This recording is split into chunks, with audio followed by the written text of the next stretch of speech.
I'm Lucy Katz. I always use my middle name because it's recognition of the family that didn't survive. I was a guest speaker here at Bowie High School to tell the students about how my family rescued me as an infant and how I managed to survive with the help of so many people.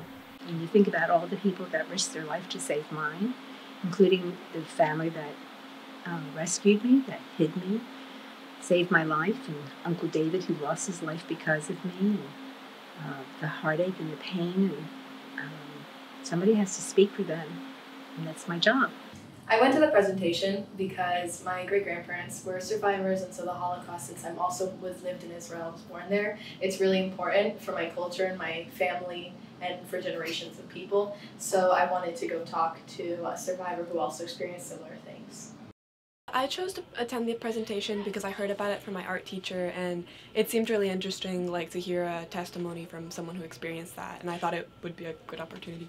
I think seeing a survivor in person and hearing their story directly, I don't know, it changed it a lot for me. And I think one of the best things she did was the representation of who survived the first gassing at Auschwitz, because really nobody survived. It was really 15 out of hundreds of people, and I think that really allowed it to set in. I think that was a really great example. I found really interesting that she was so young. I was expecting her to be around 8 when the Holocaust started, but she was really born into it. She was only 3 months old. When I told my parents, they were also very, very excited that this has happened.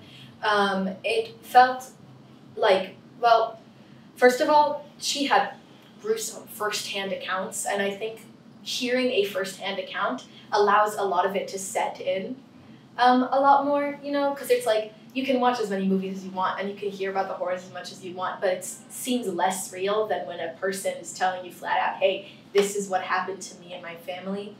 And I think that bringing her in was a really good representation of allowing people to learn more about it. I think it's important to keep talking about it, especially in school and class, because I feel there's a lot of misinformation that can be spread about it, and so it's good to raise awareness. I think this time it's a bit better since we had a week of focused lessons. I still was a bit dissatisfied with the way they taught the curriculum and how many people seemed to think that it was unimportant.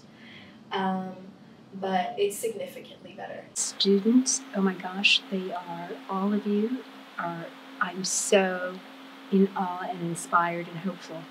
And I looked at the group and everybody was so attentive and interested, and I felt like they cared.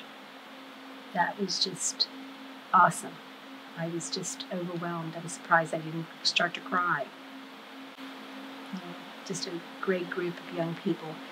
And that's our hope. The future is in all your hands.